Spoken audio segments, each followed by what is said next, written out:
Jorge Sigal y Santiago Kovadlov. Dos ensayistas, dos amigos de la vida. 60 minutos y todos los temas del mundo para conversar. Café La República. El placer de una charla de domingo. Vermut, política, filosofía, poesía y lo que venga. Café La República. Un lugar para encontrarse. Por la 1110. La radio pública de Buenos Aires.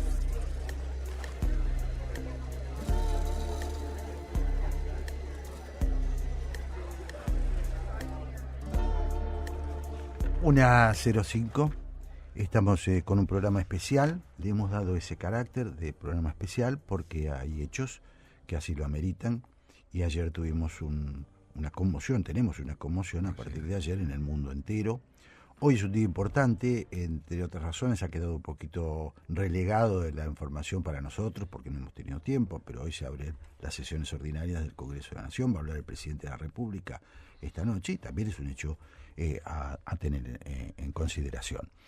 Pero bueno, esto es el espacio que nosotros nos damos para, de alguna manera, capitalizar una parte de lo que hemos hablado y la otra de cosecha propia de Santiago Kovadlov, que es este café de conversación, este café donde intercambiamos parte de lo que vimos, parte de lo que queremos volcarle a nuestros oyentes. Así es, Jorge. El Café La República entonces reabre sus puertas, como vos solés decir, y en esta ocasión tan compleja como es lo que está ocurriendo mundialmente, y que ante todo viene a probar, porque merece esto ser reconsiderado también por nosotros, que ya no hay distancias que separen los conflictos mundiales de aquella posición geográfica que uno ocupe. Nosotros estamos en el sur de América y estamos hablando de conflictos que tienen lugar en Oriente Medio. Pero ¿qué ocurre? La interdependencia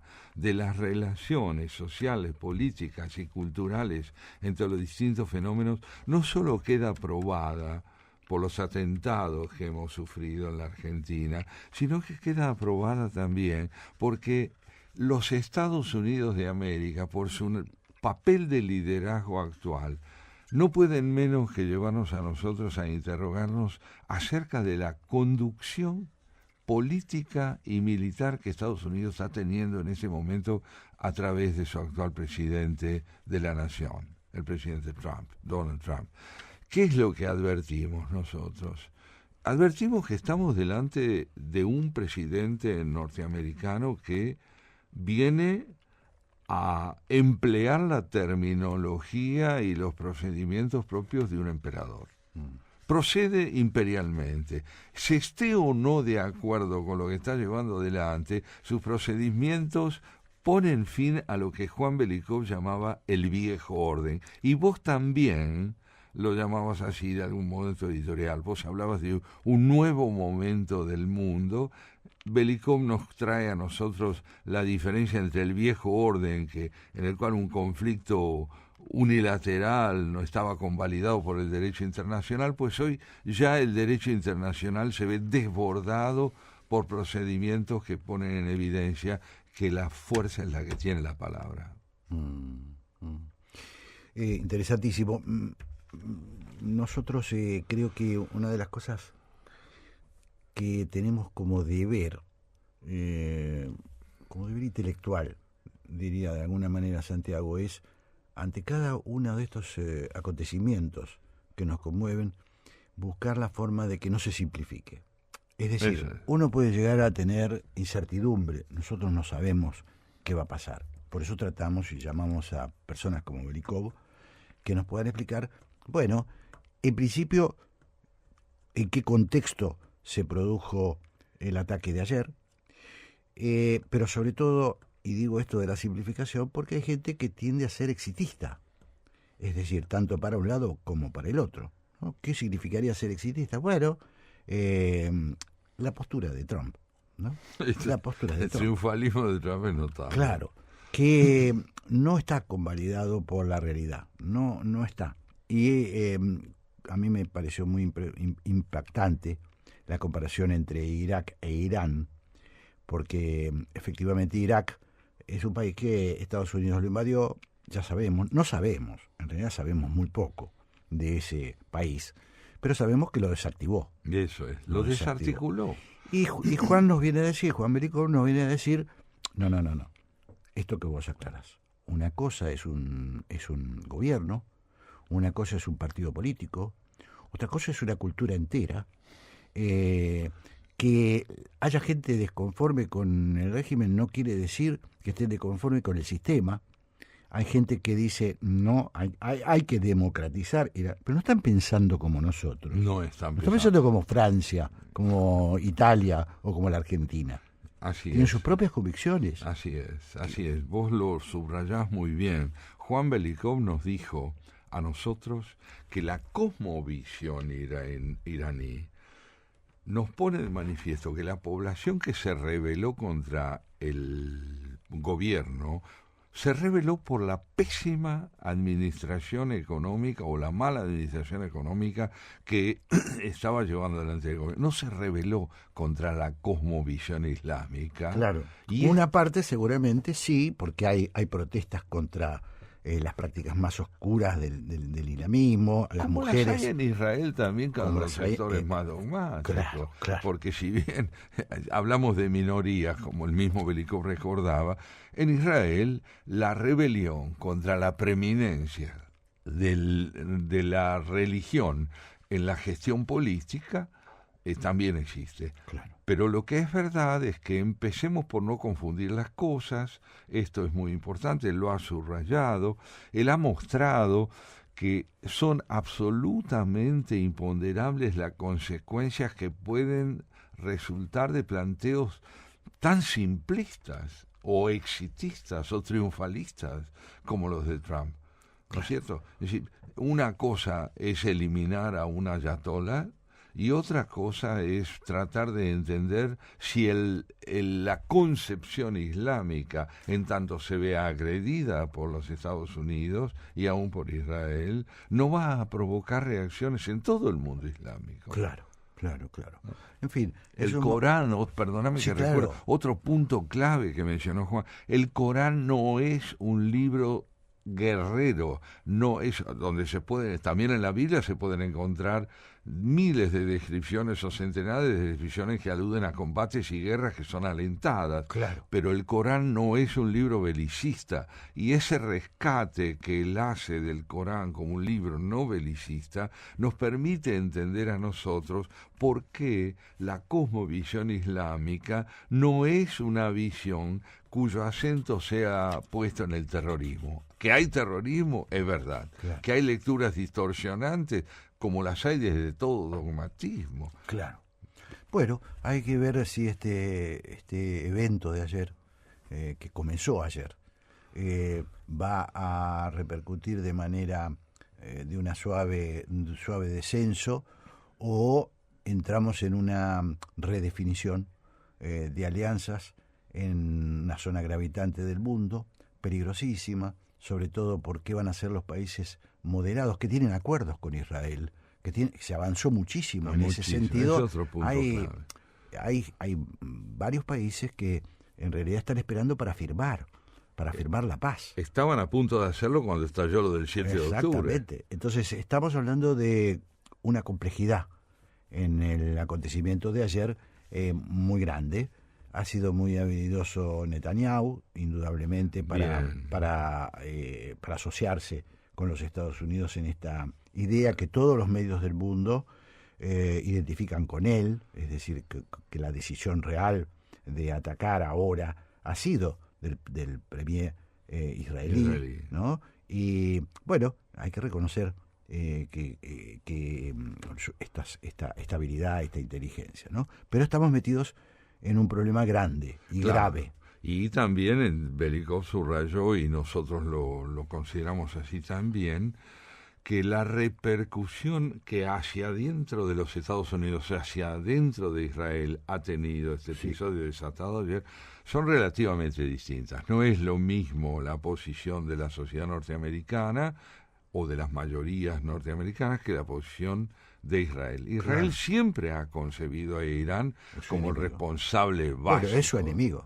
Además bombardea permanentemente. Claro. Nosotros estamos lejos y a veces ni salen, ni se registran. No cabe ninguna duda que la judeofobia del Estado es radical. Absolutamente. Me pareció también, Santiago, muy importante, o me parece que es una punta importante de analizar, es que cómo van a actuar las potencias, ¿no? Entonces uno, y ahí habló Juan de la posibilidad de un nuevo entendimiento entre Rusia y China. Rusia complicado, porque está complicado por la guerra con Ucrania, pero a la vez el tema del petróleo, bueno, en fin, puede haber ahí un reacomodo de las relaciones, lo cual habla de una reconfiguración posible. Sí, de derivaciones hasta cierto punto imponderables, porque nosotros le preguntábamos a él si China deja de contar con el 80% de su suministro petrolero o petrolífero, tal como hasta hoy provenía de Irán.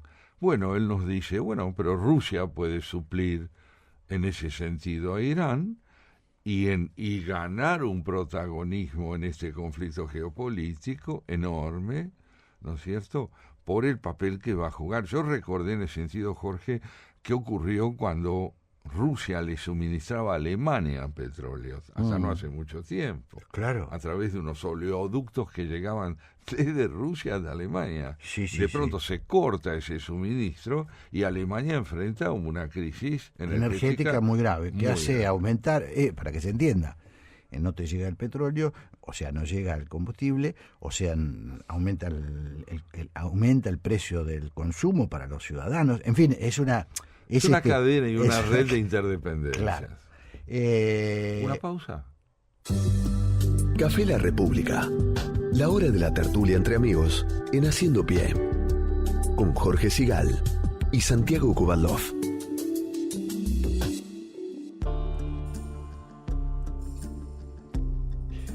Muy bien, Santiago, estábamos yendo de a poquito hacia el corazón de este Café La República.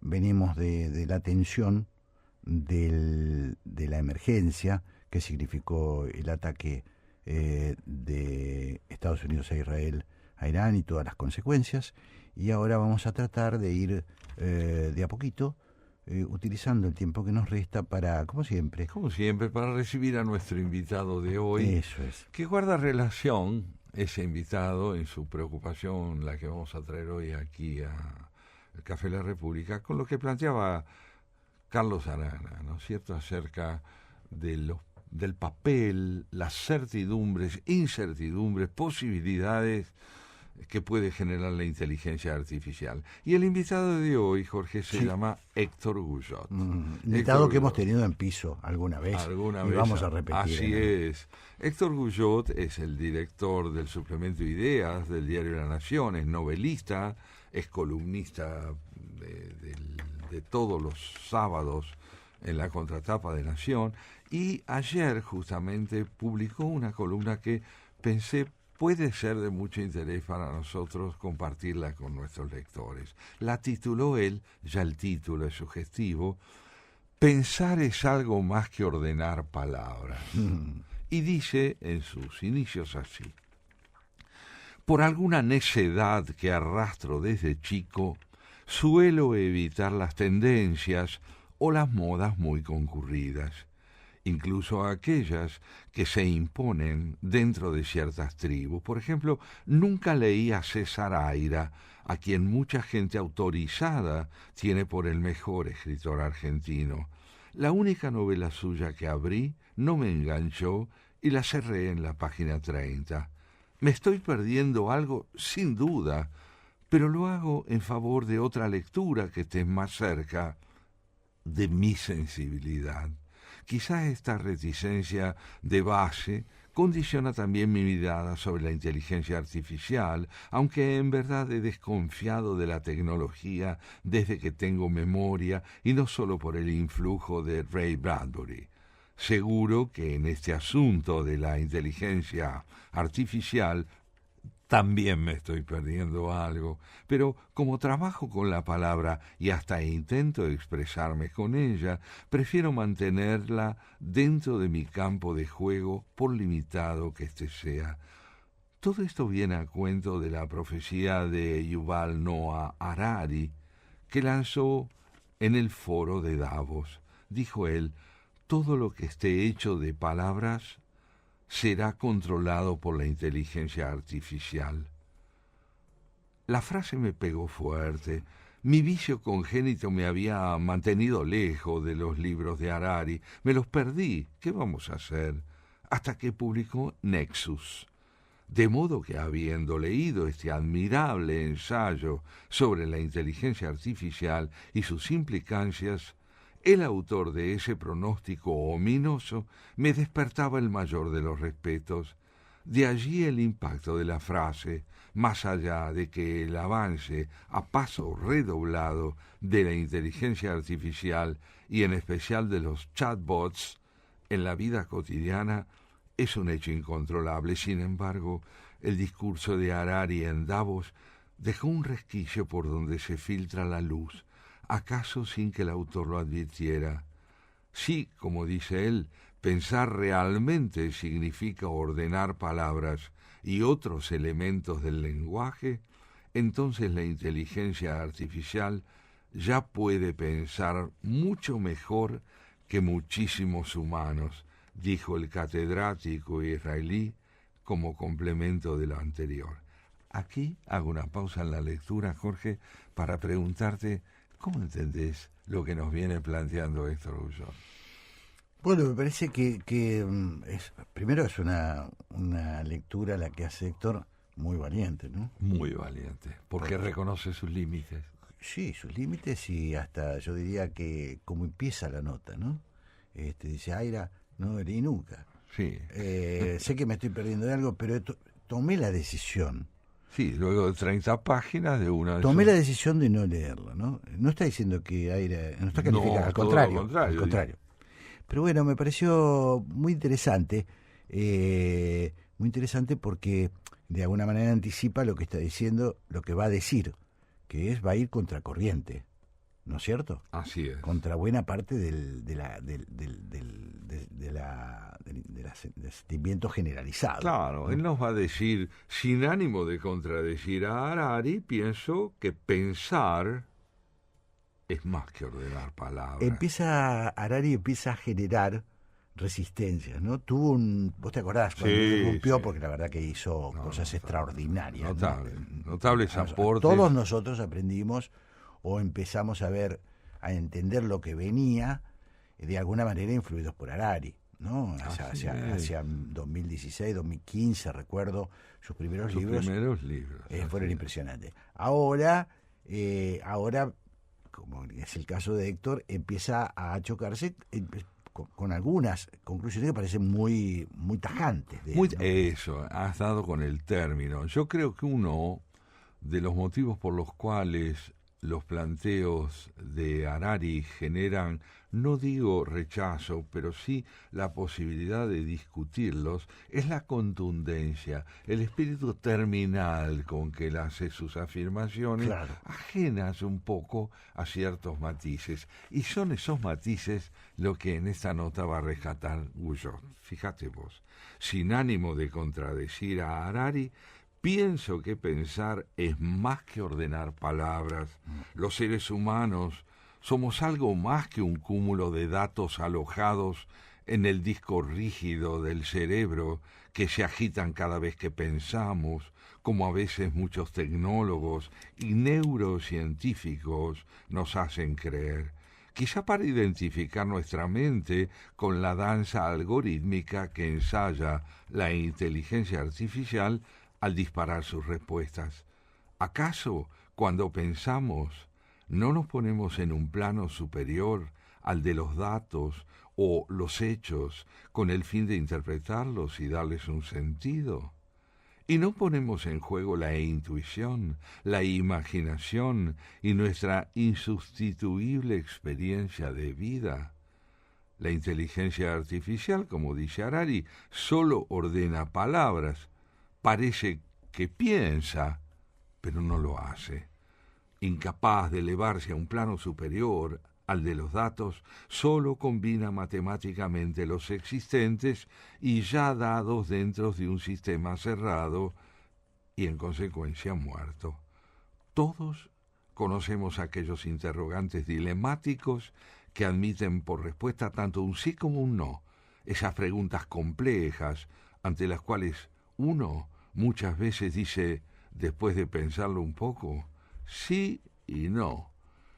En ese punto se abre un espacio indeterminado donde el imperio de la razón da paso a percepciones personales que, con todo desparpajo, contradicen a Aristóteles y su principio de no contradicción para llegar a ciertas verdades, pongan comillas si prefieren, inaccesibles a la lógica, esa que los buenos poetas saben convertir en experiencia común cuando las convocan palabras mediante en el destello de un verso que dice lo inefable, verdades no mensurables, imposible de traducir datos.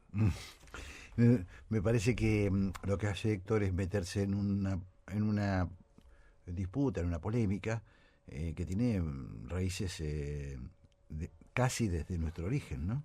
Es decir, entre el pragmatismo, la cosa seca, la cosa del dato, y la pasión, las ideas, el reconocer que el ser humano es un ser, además de todo, un ser no solo pensante, sino con sentimientos. Ahí está. Me parece que ahí está la discusión, o de alguna manera esta incursión que hace Héctor en un tema porque empieza a haber corrientes de partidarios secos de la inteligencia artificial. Sí, la idea de que puede por ahí es el temor también, ¿no? También es el temor, ¿no? Algunos son agoreros y otros están atemorizados. Sí, mira, estás planteando un tema, el de los efectos que produce el despliegue de la inteligencia artificial, muy interesante, y Héctor lo plantea muy bien, creo también, porque fundamentalmente se trata de esto. La inteligencia artificial puede tener respuestas para todo lo que aborda, pero el hombre no tiene respuestas para todo lo que aborda. Claro. La identidad humana es esencialmente una incógnita. Cuando uno recurre a la inteligencia artificial, va a encontrar siempre una respuesta acerca de lo que le pregunta. Esa es su función. Pero en la humanidad, en la naturaleza humana, en las características propias de nuestra identidad, hay preguntas que más que respuestas piden ser soportadas. Claro. Me acordé, acá lo hemos abordado, Santiago, varias veces, también de alguna manera esa polémica que se dio muchas veces entre las ciencias exactas y las humanísticas, ¿no? Muy bien. Sobre todo cuando las personas se ubican en los extremos, ¿no? Eso es, la discusión estéril es entre extremistas. Claro. Las más interesantes son entre aquellos que reconocen matices. Sí, matices, efectivamente, sí, son interpretaciones de las cosas, ¿no?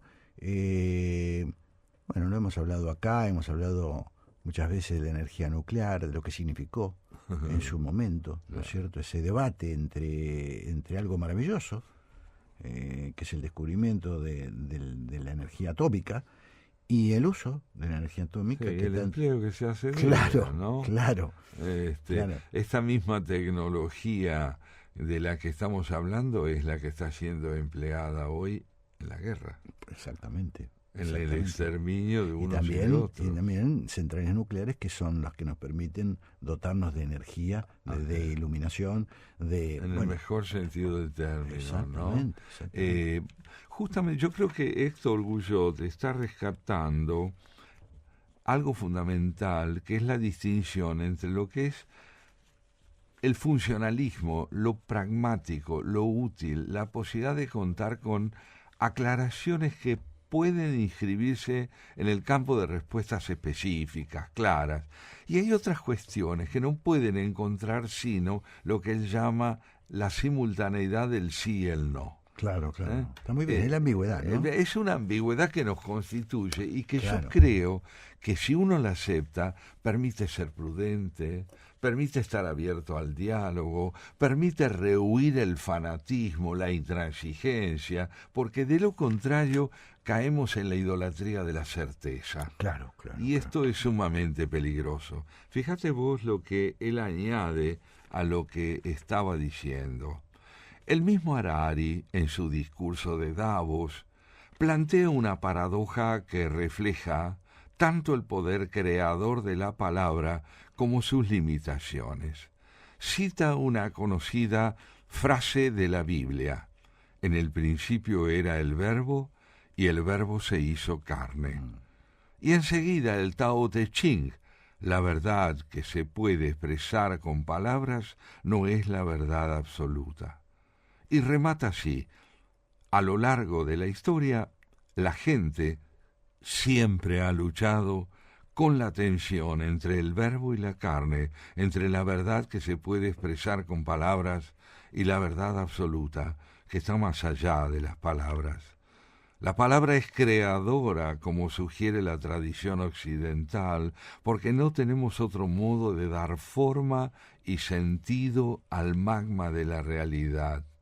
Sin embargo, el doble fondo de la realidad siempre se nos escapa, como sugiere Lao Tse en su célebre libro Desde la tradición oriental. Las dos verdades se complementan. En respuesta a esta carencia tan fecunda es que seguimos pensando y seguimos creando. Creo que aquí vamos al núcleo de lo que importa. La creación humana no es posible por aquello que creía Gustavo Adolfo Bécquer en una de sus bellísimas rimas. Gustavo Adolfo Bécquer dice: mientras la ciencia descubrir no alcance el misterio de la vida, habrá poesía. No, de ninguna manera admirable, don Gustavo. Claro. No es que el porvenir de la poesía depende de la ignorancia de la ciencia. Claro, claro. No, el porvenir de la poesía depende de la disponibilidad subjetiva a entender que en el cálculo, la cifra, lo inequívoco, no cabe toda la realidad, ni mucho menos nuestra identidad. Y no va a caber nunca. Y ni va a caber nunca. Por supuesto. Está muy bien el reconocimiento de este límite, que no nace del escepticismo ante el conocimiento, sino ante la complejidad de lo humano. La inteligencia artificial no tiene vida inconsciente, no puede soñar, tampoco está afectada por la angustia. Vamos a convivir con robots. Ya Sin está, duda. ya hay gente. Ya, claro que sí. Pero ese robot no nos va a querer. Nosotros lo podremos querer a él. Sí, es probable que uno se aficione. Bueno, no, como se enamora mucha gente de objetos. Sí. Pero no va a dejar de ser un objeto elevado, un objeto sofisticado. Y yo te diría que hay un orden paralelo al que estamos conversando que también es muy interesante, que es el que tiene que ver con que la función sustitutiva que en tantos órdenes van a tener los robots generados por la inteligencia artificial va a provocar un desempleo enorme en un montón de funciones que hasta ahora desempeñaba la condición humana. Sí. Ahora bien, esa desocupación tampoco, creo yo, va a revestir a la larga un carácter irreversible. Me parece que nuevas oportunidades van a ser generadas por el mismo desarrollo. En la era industrial, cuando comenzaba la era industrial, también se planteaba el problema de ¿qué vamos a hacer ahora que el trabajo manual desaparece en favor del trabajo mecánico? Y siempre se pueden encontrar nuevos caminos. Hay un tema y hay unas etapas que pueden ser de sufrimiento. Eso hay que reconocerlo, claro, Santiago. Yo creo que esto se viene hablando hace muchos años. Yo diría que que yo tengo recuerdo, incluso personal, hace 50 años, se hablaba de el futuro del tiempo libre. ¿Qué se iba a hacer con el tiempo libre? Es un tema que se ha discutido en todos los centros importantes del mundo. ¿Qué hacer con el tiempo libre? Así es. ¿Te acordás, perdóname que te interrumpa, aquella obra formidable de Erich Fromm publicada en 1941? Claro. El miedo a la libertad. Claro. Es que bueno, digamos, hay temas que son objetivos, ¿no?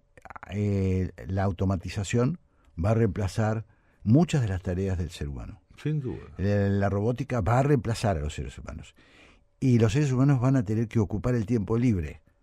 Y ocupar el tiempo, porque no se trata solo de un tema económico. No. Ayer me decía alguien, ponele que país avanzado, no sé, Bélgica, Holanda, no sé, esos países que viven de otra manera, para nosotros, para nuestras costumbres, establece un subsidio para toda la población de su país. ¿Qué va a pasar? ¿No? Vas a recibir una plata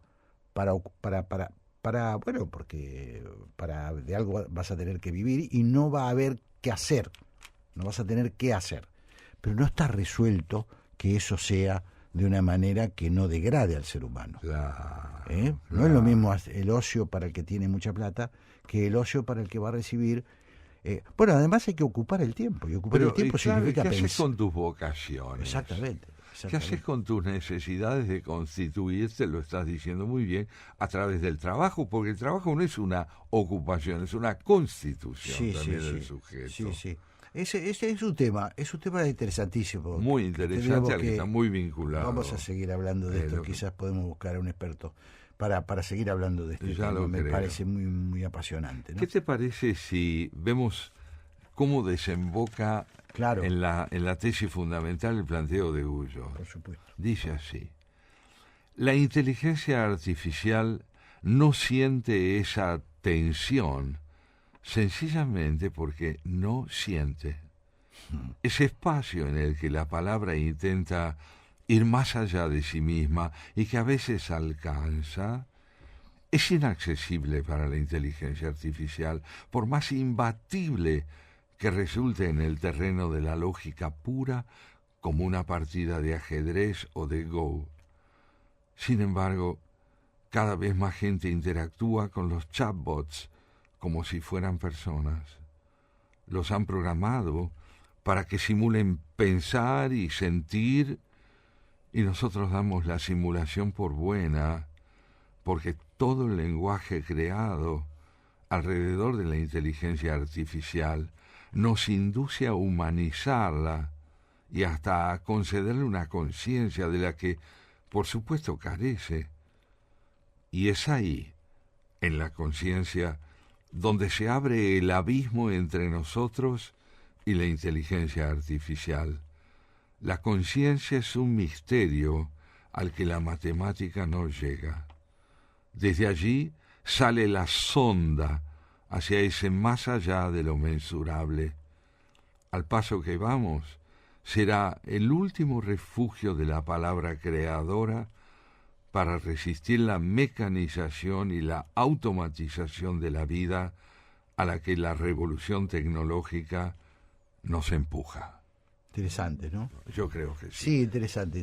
Nos está divirtiendo, nos está diciendo, nos está llamando a la atención de un tema que ya está, que además avanza velozmente, y bueno, probablemente vamos a pagar consecuencias hasta que aprendamos.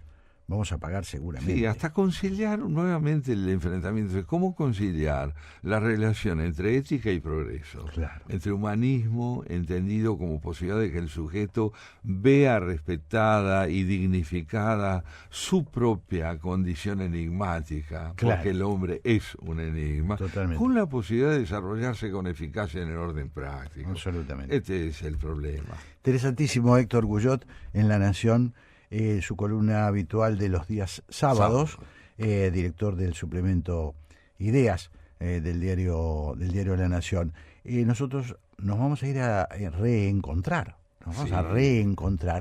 si te parece bien, Santiago, con Graciela Fernández Mejide. Vamos a retomar ese hábito dominical de una charla de breves minutitos con Graciela, antes de que empiece su programa.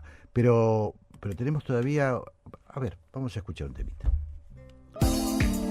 Café La República. Jorge Sigal y Santiago Kovadlov conversan en la radio pública de Buenos Aires.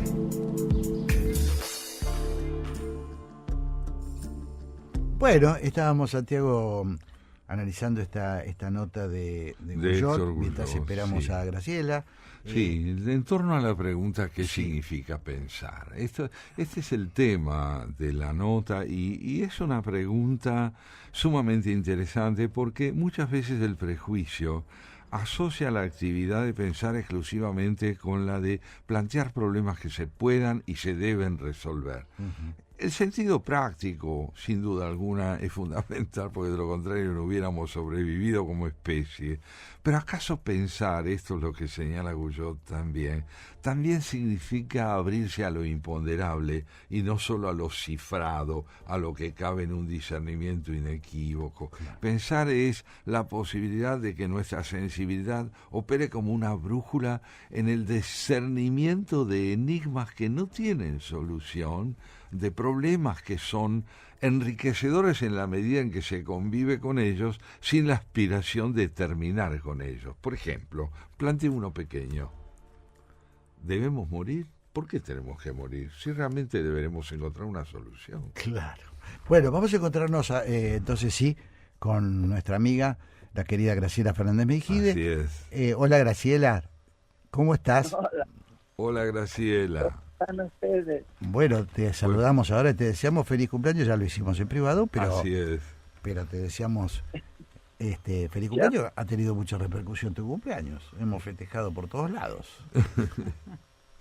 Sí, yo ya yo me imaginaba que ustedes también, vos ya lo habías hecho, los dos lo habían hecho, por WhatsApp, pero que me iban a saludar. Sí, claro. ¿Cómo les ha ido? Pues nos ha ido muy bien de vacaciones y aquí estamos de regreso. Claro que en un mundo turbulento no hay descanso para los conflictos, ¿eh? No, qué barbaridad. Sí, nos hemos concentrado hoy, Graciela, te cuento, en la primera entrevista. Hemos cambiado la estructura del programa hoy, obligados por las circunstancias, por el bombardeo de ayer de Estados Unidos e Israel a Irán y las consecuencias que puede eso generar, que va a generar. Sí. Así que tuvimos muy buena, creo que muy buen analista, que es Juan Belikov, que por lo menos a nosotros nos dejó muy satisfechos porque nos abrió más preguntas. Sí, le devolvió como... Mira, uno de los temas, y lo ponemos a tu consideración, Graciela, que él planteó, es este. Él dice, bueno, una cosa es entender la rebelión popular que tuvo lugar en Teherán, que fue bestialmente reprimida por el gobierno, como una rebelión contra las condiciones económicas, la disconformidad con la inflación incontenible, y otra es creer que esa fue una rebelión contra la cosmovisión islámica representada por los dirigentes de ese país. Irán es una sociedad fuertemente marcada por el espíritu teocrático, que no solo es una característica de quienes despóticamente pueden dirigirla hoy, sino también expresión de una cultura. Distingamos entre la rebelión contra la disconformidad o la rebelión contra la inequidad social y económica de lo que es la cultura islámica. Es cierto. Incluso tengo entendido, creo que he oído por ahí, no siendo yo una profesional del tema, cuando los musulmanes se imaginan en democracia y construyen los sostenes para esa democracia, no piensan en la guerra, no hacen para hacer la guerra. Y de pronto el tiempo, la relación, las necesidades, las cuestiones económicas también. Uno se pregunta por qué Estados Unidos apoya este asesinato. ¿Qué le va en eso? Bueno, daría la impresión que está jugando una reconfiguración del poder mundial, ¿no? Sí, total, total. Y hay muchas dudas, Graciela, ¿no? Lo decía, en nuestro caso lo decía Juan Belicó, muchas dudas, cómo va a actuar Rusia, cómo esto va a empujar, porque hay intereses petroleros, cómo va a empujar esto a Rusia más a juntarse, a unirse con China, en fin, está en juego, hay en juego un montón de cuestiones, ¿no? Es muy riesgosa. Retrocede lo poco que hubiera conseguido Ucrania en su lucha, porque de alguna forma Rusia adquiere un cómplice de esa invasión que pensaba solucionar en una semana y que está durando lo que dura. Ese pueblo ucraniano va a seguir sufriendo peor. Tal cual. Desgraciadamente. Esta noche vos sabés que vamos a escuchar, bueno, va a hablar el presidente de la Nación. ¿Qué expectativas tenés con respecto a ese discurso? Veamos. No sé. A ver, quienes pensábamos, me incluyo, en que Milei no aprendía nada, nos equivocamos. Uh-huh. Algunas cosas aprendió, me parece que aprende lo que son. Por lo pronto, su discurso va a estar dirigido al Congreso y a la nación entera, pero representando el Congreso, a la nación el Congreso. Es decir, no va a ser de espaldas y llamando ratas a los Uh-huh. Claro. Claro, está muy interesante. Vaya cambio. Sí, claro. Sí, yo espero eso. Claro. Si no ocurre eso, es peor. Claro. Sí, yo creo que de lo que estamos hablando es, me parece que sí, la pregunta que nos queda es, ¿dónde está la política, no? Que es una pregunta, bueno, hoy hay un reportaje interesante de Astrid, A Carlos Pañi, ¿no? De Astrid Picchielli. Picchielli a Carlos Pañi, ¿no? Donde me parece que el eje de la discusión es eso, ¿no? No es tanto el fenómeno Milei, que es un fenómeno, no hay duda, sino que ha dado posibilidad a eso, no haber visto la extinción de la política, lo que estaba pasando con la política, ¿no? Sí, en realidad la política comprende muchas más cosas y algunas de percepción delicada. Claro. Que son charlas. Yo siempre pienso cuando Fernando Enrique Cardoso asumió en Brasil. Sí. Es la primera vez que Brasil tenía un partido. Claro. Es cierto. Sí, tal cual. Y yo creo que Lula fue posible porque antes estuvo Fernando Enrique Cardoso. Claro. Bueno, lo que estás insinuando es que estamos en un momento donde no está terminada, no es que la política de ahora en más va a hacer esto.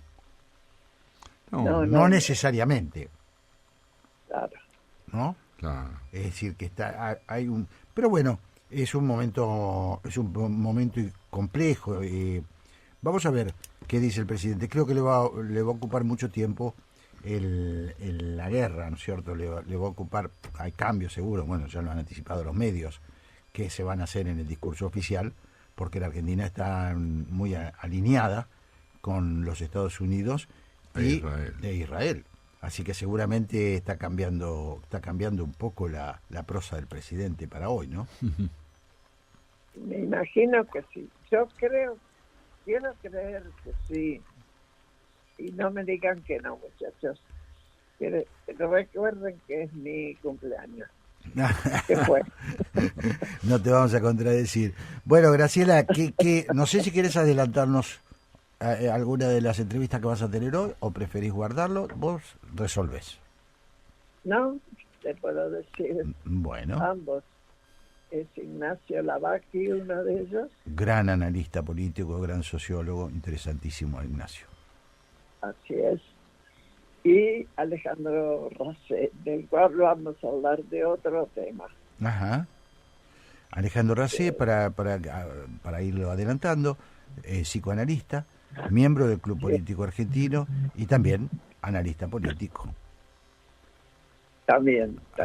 Así que bueno, le deseamos... auspicioso, sí, muy interesante. Para nosotros el retorno de Graciela, para Graciela ya está. Graciela está en carrera, nosotros retornamos, no ella. Así que, bueno, nos despedimos hasta el domingo que viene, Graciela. Te deseamos lo mejor. El próximo domingo, muchachos. Hasta el próximo Un beso domingo. enorme, Un gran Graciela. cariño. Vamos a ver con qué nos encontramos. Esta noche. Chao, y Adiós. saludos a Pablo Barbonato. Bueno,